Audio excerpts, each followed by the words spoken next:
A US Army general stopped for gas, showed his ID and still ended up in handcuffs. All because one officer refused to look past the surface. But what happened minutes later?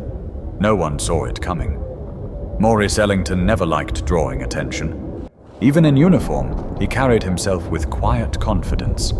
Not the kind that demands a salute, but the kind that calms a room. That Friday afternoon, he wasn't wearing stars or ribbons, just a plain grey polo, jeans, and a hat from his alma mater, Tuskegee. He'd just wrapped up a long morning visiting a VA center in Fayetteville and was on his way back to Fort Bragg. But he decided to pull over for gas in Hope Mills, a small town just a few miles down the road. The sun was dipping behind the clouds. He parked his Dodge Charger at Pump 3, stepped out slowly, his back still stiff from old field injuries, and started filling up. He didn't notice the patrol car roll in from the side until the officer was already halfway out of it. "Sir, step away from the vehicle. Hands where I can see them." Morris turned, puzzled. The officer was young, maybe early 30s, lean, buzz cut, sunglasses still on even though the sky had started to dim. He had that overcompensating posture, the kind that tried too hard to command authority. Morris kept his hands up, calm. "Officer, is something wrong?" The man didn't answer right away. He circled around the car like he was checking a suspect for weapons. "You match the description of someone involved in a robbery reported 10 minutes ago." Maurice frowned. "I'm sorry? I just left the VA center. I can show you my—" "Step away from the car. Now!" People had started to glance over. A mother wrangling her toddler from the back seat of an SUV stopped what she was doing. An older man leaned against his truck across the lot, watching. Morris took a slow breath. He wasn't interested in escalating anything, but he also wasn't about to let this slide without clarity. "I'm Major General Maurice Ellington, United States Army. I'm not armed. I'd like to show you my military ID." Officer Ryan Stokes, his name badge barely visible, lifted his hand like a traffic guard. "I don't care what your name is, sir. Keep your hands visible." This wasn't a misunderstanding. It was a decision. Morris didn't move. "I'm not resisting, officer. I'd like to cooperate. Turn around and put your hands on the hood." A man had started recording with his phone from a few feet away. Maurice could hear the low murmur of people whispering now. The woman with the toddler looked angry. The older man across the lot had pulled his phone out too. Maurice looked at the officer one more time. "I'm asking you to check my ID. It will clear this up." But the cuffs were already out. And just like that, a man who had served in 3 combat zones, who had coordinated rescue missions, buried soldiers he mentored, and spoken at the White House, was now being frisked next to a gas pump like a suspect in a cheap crime show. A neighbor recognized him first. "That's General Ellington," someone said. "Are you serious right now?" Stokes barely flinched. "Back away!" He barked at the crowd. "Do not interfere with police business." Someone else shouted, "That man runs the Veterans Fundraiser every year!" But Stokes didn't listen. He tightened the cuffs, hard. Maurice winced. But still, he stayed calm. There was no panic in his face, only disbelief, disappointment. Not for himself, but for how small this man felt the need to be, just to feel powerful. But someone had just pulled into the lot, and everything was about to change. Deputy Raphael Boone had just finished dropping off his teenage son at a weekend STEM camp over at Grays Creek High School. He needed gas too. That's why he pulled into the same station. At first, he didn't notice what was happening near Pump 3. His windows were up, music playing low. But the minute he stepped out of his pickup, he heard the shouting. He turned. A crowd was forming. 3, maybe 4 people standing at a distance, phones in hand. At the center of it all was a tall black man, back to the officer, hands cuffed behind him. Boone squinted. His heart skipped. He recognized that voice. No mistaking it. He walked closer, slow, his hand resting lightly on his belt, not for intimidation, but out of instinct. As he approached, the voice became clearer. That measured tone, the weight behind each word. "I'm not a threat to you, officer. You're making a mistake." Boone stopped in his tracks. His mind flashed back to Iraq, to sandstorms and long nights on the radio. Back then, Major Maurice Ellington was the calm in every crisis. Boone had served under him during a brutal deployment near Baghdad. Ellington didn't yell. He didn't posture. He led with precision, respect, and focus. Now he was cuffed like a common criminal in a gas station parking lot. Boone stepped forward. "What's going on here?" he asked firmly. Stokes turned. "Keep back, sir. This is a police matter." Boone flipped his badge from his belt. "Plainclothes deputy, Cumberland County. I'm Deputy Boone. I asked you a question. Suspect matches a description from a call." He refused to comply. Morris turned his head slightly, squinting over his shoulder. "Raphael?" Boone blinked. "General Ellington?" Boone stepped up, eyes narrowing. "You didn't check his ID?" "I said he matched..." Boone cut him off. "I don't care what he matched. Did you confirm who he is?" Stokes looked like a kid caught lying in a classroom. He was acting suspicious. "He's a major general in the U.S. Army," Boone said, voice louder now. "He's not some random guy. He's a nationally recognized officer. That man once led search and rescue missions when the rest of us were pinned down." Boone turned to the general. "Sir, are you injured?" "No, just humiliated." Someone from the small crowd piped up. He offered his ID. The cop refused to look at it. Boone looked around at the growing audience, then back to Stokes. "Uncuff him, right now!" Stokes stood there, still holding on to a posture he hadn't earned. "I was following protocol. You're 2 minutes away from being on the evening news. You hear them?" Boone pointed at the phones. "This video is going live. You're about to be a story." Stokes hesitated. He reached for the cuffs. Boone moved quicker. "Let me." "Back up." He pulled out the keys clipped to the officer's belt, undid the cuffs, and helped Maurice rub circulation back into his wrists. "Thank you," Maurice said quietly. He looked at Boone, eyes steady. "I'm all right. Just tired of this." Stokes took a small step back, visibly sweating now. Boone didn't blink. "You're gonna report this, right?"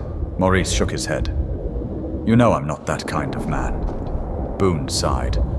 "I know, but I am." He walked over to the patrol car, pulled out his phone and called a supervisor. "Yeah, we've got a problem. One of yours just detained a high-ranking army officer without cause. I've got it all on record. I'm gonna need a watch commander at the Shell on Camden Road. Now!" The crowd started dispersing, but not before several people gave Morris nods of quiet respect. A middle-aged woman mouthed "thank you" as she walked by. Morris leaned against his car. For a second, he didn't say anything. Boone stood beside him. "You all right?" "Physically, yeah. Mentally, same answer. I've been treated worse in enemy territory," Maurice said. Then he glanced sideways. "But I never expected this back home. Not after all these years." Boone looked away, jaw set. "You did the right thing, Raphael," Morris added. "You always did. But the fallout from this moment wasn't going to stay in that parking lot, because someone had already sent the footage to the local news. By the time Lieutenant Jody Rawls from the Hope Mills PD pulled into the gas station 15 minutes later, the mood was tense but controlled. Boone had kept Stokes at a distance. Morris was seated on the hood of his own car, arms crossed, not out of anger, but composure. Rawls stepped out, adjusted her vest, and walked over quickly. She was in her late 40s, all business, no drama. She'd heard Boone's voice over the phone and knew it wasn't a call to brush off. Boone met her halfway. "Lieutenant? Deputy Boone, what's going on?" Boone glanced at Stokes, who stood a few feet away, arms stiff at his sides, avoiding eye contact. "You've got a problem, ma'am," Boone said. "That officer detained a United States Army general on private property, without probable cause. Ignored identification, ignored witnesses. I was there." Rawls exhaled sharply through her nose and turned to Stokes. "Officer Stokes, is that true?" Stokes gave the standard answer. "The subject matched a description. I was exercising caution." "Did he resist?" "No, but did you check his ID?" "He offered it, but..." "But what?" Stokes hesitated. "I wasn't sure it was real." Boone raised an eyebrow. "You mean you didn't like the way he looked? Be honest." Stokes bit the inside of his cheek. Rawls turned to Morris. "Sir, I'm Lieutenant Rawls. I want to apologize on behalf of our department. This should never have happened." Morris stood, gave her a small nod. "Thank you, but I'm not here for apologies. I just want to go home. I understand. May I speak with you privately?" Maurice nodded again, and the two stepped a few feet away. Boone leaned against the passenger door, watching. He wasn't a stranger to racial profiling. He'd seen it in uniform and out. But seeing Morris like that, calmly enduring, hands behind his back like a schoolboy being scolded, that was different. Back when they were stationed in Basra, Maurice once walked half a mile through open terrain under sniper threat just to check on injured troops. Not out of duty, out of principle. That's who he was. Meanwhile, Stokes stared down at his boots like they were going to disappear. A few minutes later, Rawls returned. He's heading home. "We'll be conducting an internal review. You'll be contacted for a statement." Boone nodded. She looked at Stokes. "Go wait in your car. Do not say a word." He left without another peep. When Maurice walked back toward his vehicle, Boone opened the passenger door and motioned for him to sit inside. "Wait here a second." Boone grabbed his phone again and hit record. He faced the camera head-on, his voice clear. "My name is Deputy Raphael Boone, badge number 33102. I witnessed Officer Ryan Stokes detain a law-abiding citizen today, General Morris Ellington, without cause. I intervened and confirmed the individual's identity, which should have been clear from the beginning. The officer disregarded standard procedure and ignored verbal identification. The incident was unnecessary, and I believe it reflected personal bias, not training." He ended the video and saved it. "Just in case," he said to himself. As Boone got back in the driver's seat, Morris looked over. "You didn't have to put yourself on the line like that." "I did," Boone replied. "And I'll do it again." They sat in silence for a moment. Cars passed. The gas pumps beeped. The world kept moving like nothing had happened. "You think this'll blow over?" Maurice asked finally. Boone shook his head. "Not this time. Someone sent footage to WRAL. I got the ping on my phone 5 minutes ago. It's already making the rounds." Maurice turned his gaze forward. "Then let it." Boone nodded. "You sure you're all right?" "I've been through worse." "That's not the point." Maurice cracked a faint smile. "I know." But while Boone drove away thinking the situation that might stay local, the video didn't just stop at one news outlet. It was already in the hands of national reporters, and someone in DC had recognized Maurice. By the time Maurice got home that evening, the video had already racked up over 100,000 views. He hadn't planned to turn on the TV, but his phone kept buzzing. Texts from former officers, calls from people he hadn't spoken to in years, a voicemail from an old friend now working at the Pentagon. He sat on his living room couch, remote in hand, debating if he even wanted to know how far the story had gone.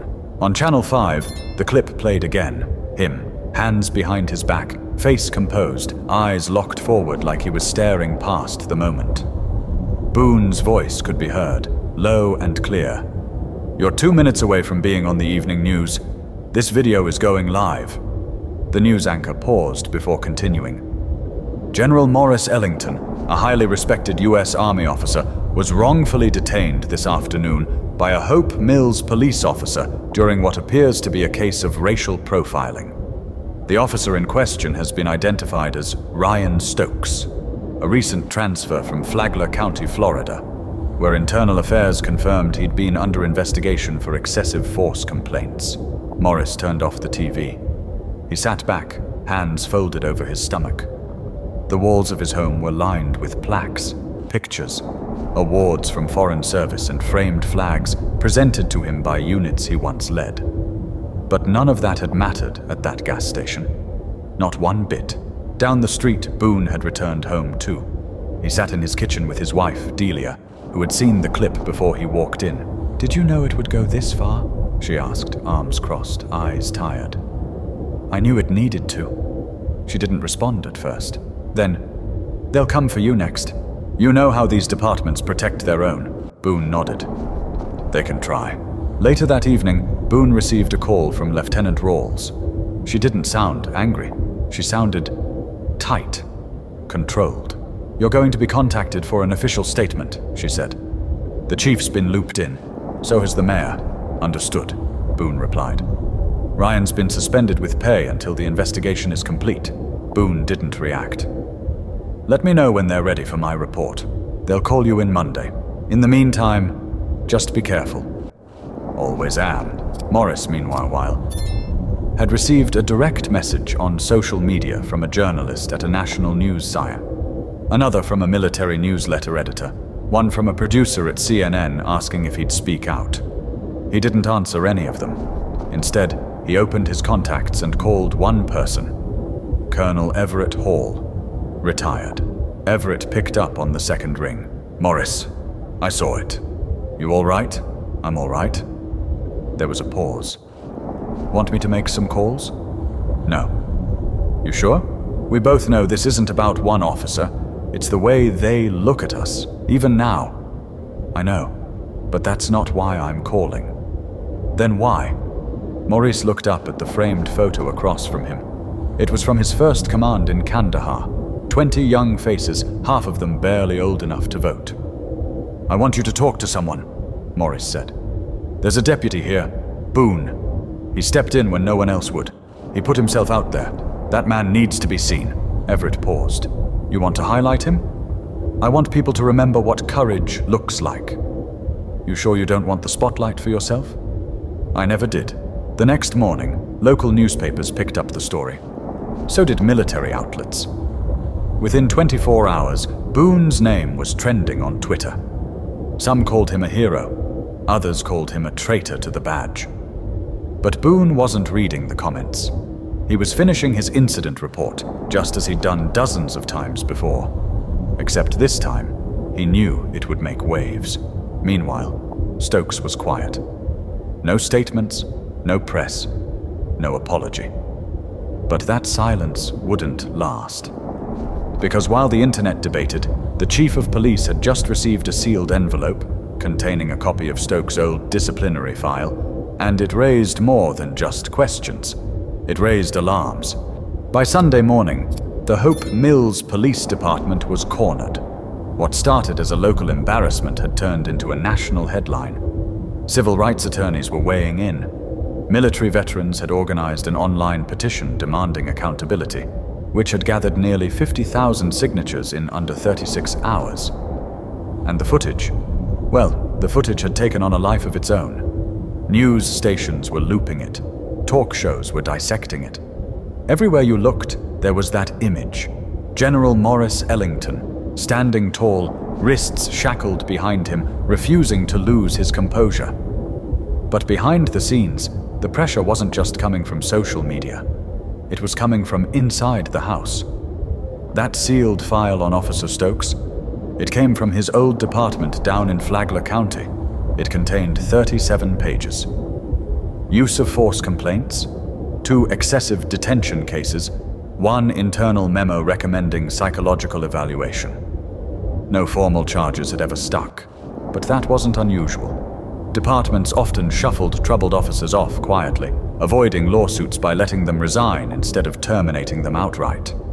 Hope Mills hadn't bothered to read the fine print when they hired him. But now they had no choice. Lieutenant Rawls sat across from Chief Brandon Holcomb in his office, the door shut tight. Holcomb was in his 60s, a man who'd always valued loyalty above all else. But this time, he didn't have room to protect anyone. "We brought this on ourselves," he muttered, reading through the report for the second time. "He shouldn't have been cleared for field duty." Rawls didn't argue. Holcomb sighed. "Do we know how the file got leaked? No? But it's real. There's a signature. Dates match. Nothing forged." The chief leaned back in his chair, rubbing his temples. "We'll issue a statement by noon. You think that'll stop the bleeding?" "No. But if we don't, the mayor's going to cut us loose in front of a camera." Back at home, Boone sat at the dining room table with his laptop open. He'd received 3 interview requests. All declined. He wasn't interested in being famous. He just wanted the truth to be acknowledged. Delia brought him coffee. sat across from him. "They digging into the officer?" Boone nodded. Hard. "You worried?" He shook his head. "No, I didn't lie. I didn't exaggerate. I told them what I saw. What everyone saw." Meanwhile, Maurice stayed quiet. He hadn't made a public statement despite the pressure. A few journalists had camped outside his driveway early that morning. One even knocked. He never answered. Instead, he pulled on his army jacket and drove to the Veterans Center. No fanfare, no speeches, just time spent with old friends who didn't see rank. They saw a man who always came through. Inside the center, a young vet named Calvin approached him. He couldn't have been older than 26, "Sir," he said quietly. "I saw the video. I showed it to my dad. He served too. He said it hurt to watch, but it felt familiar." Maurice nodded once, slowly. "Sometimes the uniform doesn't shield you from what people think they see." Calvin looked down. "You think anything'll change?" Maurice took a moment. Then he said, "Maybe not today, but sometimes the right moment forces the right eyes open." Elsewhere, Stokes sat alone in his apartment. The curtains were drawn. His phone had been taken by internal affairs. His badge, too. Word had spread fast among the department. Some colleagues were quiet. A few had sent him short, clipped messages. "Not cool. You messed up, man." He kept replaying the moment over and over again. Why hadn't he just taken the ID? Why had he pushed? But deep down, he knew why. He'd sized Ellington up in a second, made a call, treated him like every other fit the description profile he'd justified before. Only this time, the person he judged wasn't some nameless face. He was someone with a voice, a history, and the discipline to let the world see it all. But things weren't done spiraling. Not yet. Because on Monday morning, the DA's office would open a formal inquiry into whether Officer Ryan Stokes had broken the law, and the answer wouldn't be favorable. The district attorney's office didn't waste time. By 8:45 a.m. Monday, a formal inquiry had been opened. And by noon, DA Celeste Morton held a quiet but firm press conference at the courthouse in downtown Fayetteville. No dramatic podium, no big speech, just facts. After reviewing body cam footage, civilian recordings, and multiple witness statements, she said, "Our office is moving forward with charges against Officer Ryan Stokes, including false imprisonment, unlawful detention, and obstruction of justice." It hit the airwaves like a lightning bolt. Stokes was taken into custody later that day, booked without ceremony and released on bond. Reporters were waiting at the courthouse exit, but he kept his head down and said nothing. His lawyer issued a brief statement, blaming media pressure and insisting Stokes feared for his safety, though nothing in the videos supported that claim. Morris didn't celebrate. He didn't comment. He didn't need to. The truth was already out there, and that was enough for him. Instead, he returned to his normal routine: morning walks, short drives to the base, coffee at the diner on Ramsey Street, where the waitress didn't treat him like a symbol, just a regular. He did agree to speak once, at the Veterans Center the following Friday. Word had gotten around, so when Morris arrived, the room was full. Not cameras, just people. Old soldiers, young enlistees, local families. Some had never met him. Others knew his full military record by heart.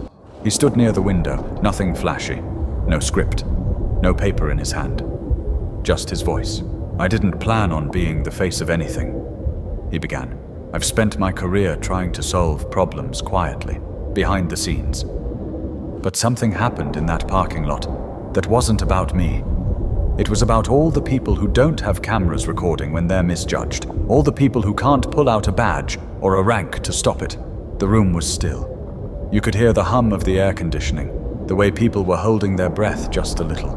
"I was lucky," he continued, "because Raphael Boone was there, and because someone pressed record. That shouldn't have to be what saves you, but that's where we are." He looked around. "If you serve your country, you don't do it for praise. You do it because it matters, because people matter. The person in front of you, who they are, not who you assume they are. And if we forget that, if we let fear and pride run the show, we lose more than dignity. We lose each other. When he finished, no one clapped at first.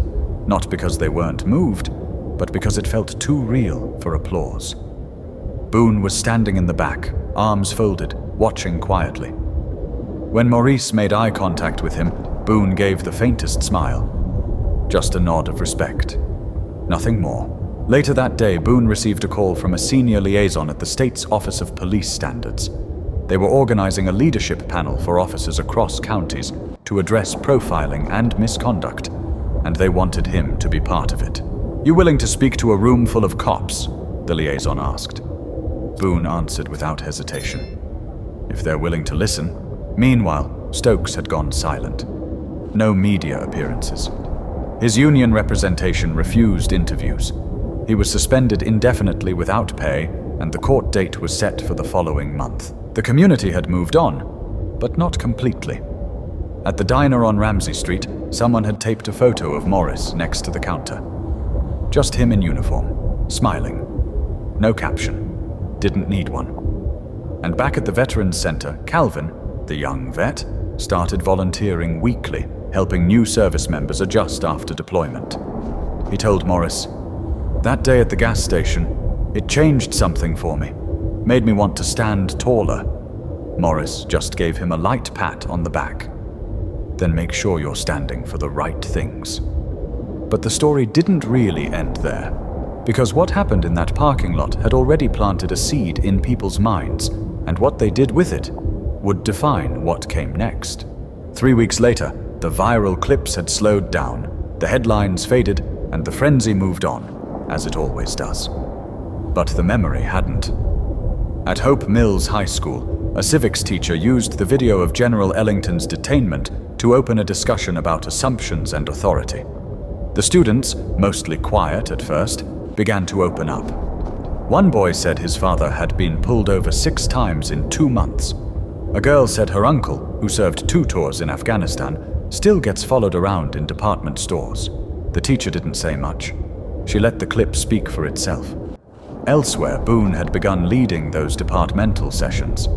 It wasn't glamorous, just a group of officers, some skeptical, some open-minded, sitting around a conference table, chewing over real scenarios. The first few meetings were tense. A few officers rolled their eyes. One walked out, but others stayed. They asked questions. They brought up old incidents. They looked uncomfortable, and that was the point. Boone didn't preach. He told the truth. "When you wear this badge," he said in one session, "you carry more than power. You carry the burden of judgment. If you're gonna judge, you better be right. Because one wrong decision doesn't just mess up paperwork, it messes up lives." One young officer approached Boone after a session and said, "I didn't know who General Ellington was. I probably would have done the same thing Stokes did." Boone looked at him for a second, then asked, "Would you have asked for ID?" "Yeah." "Then maybe you wouldn't have." Back at the Veterans Center, Morris had returned to his usual volunteer hours. He'd politely declined every national interview. He didn't want to become a hashtag. He didn't want to be praised for being composed. That wasn't the story. One afternoon, a reporter from a military journal showed up unannounced. She was young, respectful, clearly nervous. "I just wanted to ask you one thing," she said. "Why didn't you speak out more publicly?" Morris smiled softly. "Because this wasn't about being seen. It was about being reminded. We forget how fast perception can replace truth. 1 second I was a citizen, the next I was a suspect. It had nothing to do with what I did, and everything to do with what he assumed." She scribbled it down. "So what should people take away from it?" He thought for a moment. Then, "That authority doesn't always come with wisdom. And that being calm in the face of injustice isn't weakness, it's control. I don't need people to admire me. I need them to look inward." The reporter nodded, thanked him, and left. Later that evening, Boone joined Maurice for dinner. 2 old soldiers. No fanfare, just food and quiet conversation. "You know," Boone said, putting down his fork, "if you had pushed back that day, If you'd raised your voice or even pulled out your ID a little too fast, we'd be telling a different story right now." Morris nodded. "I know. That's the weight we carry. You ever get tired of carrying it?" Morris looked him in the eye. "Every day. But I've learned how not to let it break me." Boone leaned back in his chair. "You think Stokes will see jail time?" "Doubt it," Morris said. "But maybe he'll see something else. Maybe he'll see himself." The next morning, Morris stood in front of a class of young ROTC students. He didn't tell them the story. He didn't need to. They already knew. One cadet asked, "How do you stay calm when someone's coming at you sideways?" Morris answered simply, "You remember who you are before they try to define you." That line stuck with them. It stuck with more people than he ever imagined. And maybe that's what mattered most. Not the punishment, not the headlines, not the viral moment, but the mirror it held up. Because every one of us at some point is forced to decide how we respond to being wrongly judged, misunderstood, or erased. And every once in a while, someone chooses dignity over anger, and it teaches us all something we didn't realize we needed to learn.